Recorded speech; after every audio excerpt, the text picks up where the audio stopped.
Hello everyone, home remedies by Moumita চ্যানেলে তোমাদের প্রত্যেককে ওয়েলকাম। আশা করি তোমরা সবাই ভালো আছো এবং সুস্থ আছো। আজকের ভিডিওতে আমি তোমাদের সাথে শেয়ার করব কিভাবে ডিআইওয়াই রেমেডি অ্যাপ্লাই করে আমরা আমাদের আইব্রো এবং আইল্যাশ ঘন করতে পারবো। আর তার জন্য কিছু ইজি স্টেপস আমাদের ফলো করতে হবে। এই ডিআইওয়াই আইব্রো থিকার জেল বানানোর জন্য আমি নিয়েছি একটা ফাঁকা ভেজলিনের কৌটো। এর মধ্যে এই জেলটা আমি প্রিপেয়ার করে রাখবো। সবার আগে এই ভেজলিনের ফাঁকা কৌটোতে আমি 1 চামচ ক্যাস্টর অয়েল নিয়ে নিয়েছি।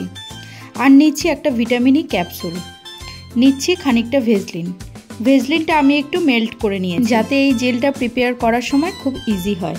মাত্র 3টে ইনগ্রিডিয়েন্টস আমি এখানে ব্যবহার করছি আইব্রাউজ এবং আইল্যাশ থিক হওয়ার জন্য। আমরা প্রত্যেকেই জানি যে ক্যাস্টর অয়েল হেয়ার গ্রোথে কতটা বেনিফিশিয়াল।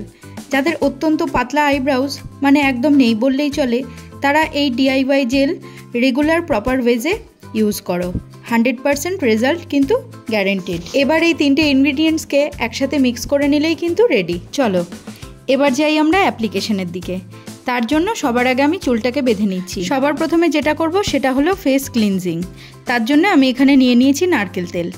নারকেল তেলটা হাতে ঢেলে সারা মুখে মাখিয়ে হালকা হাতে ম্যাসাজ করে নিচ্ছি। কাজল ছাড়া তোমরা দেখতে পাচ্ছ আমার মুখে কিন্তু কোনো রকম কোনো মেকআপ নেই। যারা ভাবো যে বাড়িতে থাকলে মুখ পরিষ্কার করার কী দরকার আছে, তারা একবার এইভাবে নারকেল তেল ট্রাই করে দেখতে পারো। নারকেল তেল আমাদের ফেস থেকে যাবতীয় ডিপোজিশন দূর করে, ইভেন মেকআপও। আমি চোখে শুধুমাত্র কাজল পরেছিলাম, সেটাকেও হাত দিয়ে দিয়ে খুব ভালো করে পরিষ্কার করে নিই। সারা মুখে খুব ভালো করে নারকেল তেলটা অ্যাপ্লাই করে নেওয়ার পর আমি নিয়ে চলে এসেছি একটা কটন বল আর নিয়েছি গোলাপ জল। কটন বলটাকে গোলাপ জলে ভিজিয়ে নিয়ে আমি আমার সারা মুখটা খুব ভালো করে মুছে নিচ্ছি। গোলাপ জলটা আমি এখানে ফেস ক্লিনজার হিসেবে ব্যবহার করছি। তুলোটাকে খুব ভালো করে স্প্রেড করে নিচ্ছি যাতে মুখটা পরিষ্কার করতে কোনো রকম কোনো অসুবিধা না হয়। দেখো কীরকম নোংরা মুখে বসে, অথচ আমি কিন্তু বাড়িতেই ছিলাম, বাইরে যাইনি। কাজল পরেছি, তাই রেমেডি অ্যাপ্লিকেশনের আগে খুব ভালো করে কাজলটাও তুলে নেওয়ার চেষ্টা করছি। যে 3টে ইনগ্রিডিয়েন্টস আমি এখানে ব্যবহার করেছি এর প্রত্যেকটাই আইব্রাউজ এবং আইল্যাশেস থিক হওয়ার জন্য আমাকে দারুণভাবে হেল্প করেছে। ফেস থেকে যাবতীয় ডিপোজিশন পরিষ্কার করে নেওয়ার পর আমি ফেস ওয়াশ দিয়ে মুখটাকে খুব ভালো করে ওয়াশ করে নেব। এখানে কিন্তু আমি প্রপারলি ফেস ওয়াশ দিয়ে মুখটা পরিষ্কার করে নিচ্ছি। আমার যেহেতু অয়েলি স্কিন, তাই আমি ফেসে কোনো রকম অয়েল দিয়ে ক্লিনজিং করার পরে খুব ভালো করে ফেস ওয়াশ দিয়ে মুখটা ধুয়ে নিই যাতে কোনো রকম কোনো অয়েল আমার মুখে না থাকে।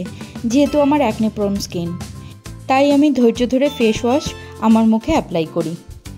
মুখটা জল দিয়ে খুব ভালো করে ধুয়ে নিয়ে টাওয়াল দিয়ে আমি প্যাড ড্রাই করে নিচ্ছি। আবারও গোলাপ জলের ব্যবহার করছি, তবে অ্যাজ এ টোনার। গোলাপ জলটা সারা মুখে আমি থুপে থুপে অ্যাপ্লাই করে নিচ্ছি। এবার কিছুক্ষণ সময় এঁকে দিতে হবে যাতে গোলাপ জলটা আমাদের স্কিনে পুরোপুরি অ্যাবজর্ব হয়ে যায়। আমার দেখানো প্রত্যেকটা স্টেপস যদি তোমরা রেগুলারলি ফলো করো তাহলে পুজো আসার আগেই কিন্তু তোমরা রেজাল্ট পেতে শুরু করবে। আর পুজো কিন্তু এখনও 2 মাস মতো বাকি আছে। পজিটিভিটির সাথে যখন কোনো রেমেডি আমরা আমাদের স্কিনে অ্যাপ্লাই করি তার রেজাল্ট কিন্তু আসতে বাধ্য আমাদের কাছে। এবার এখানে আমি একটা পুরনো হয়ে যাওয়া মাস্কারার ব্রাশ নিয়েছি। ব্রাশটাকে আমি খুব ভালো করে ধুয়ে নিয়েছি যাতে একটুও কোনো প্রোডাক্ট লেগে না থাকে। এবার এই মাস্কারার ব্রাশটা দিয়ে আমি আমার আইব্রোটা ব্রাশ করছি।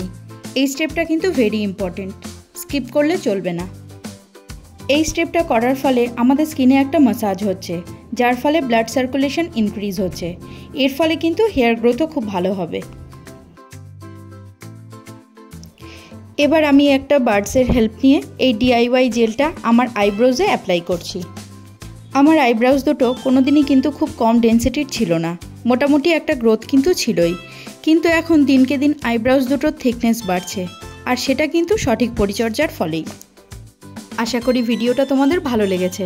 আর ভালো লেগে থাকলে একটা লাইক, আর নতুন বন্ধুরা অবশ্যই চ্যানেলটাকে সাবস্ক্রাইব করে নিও।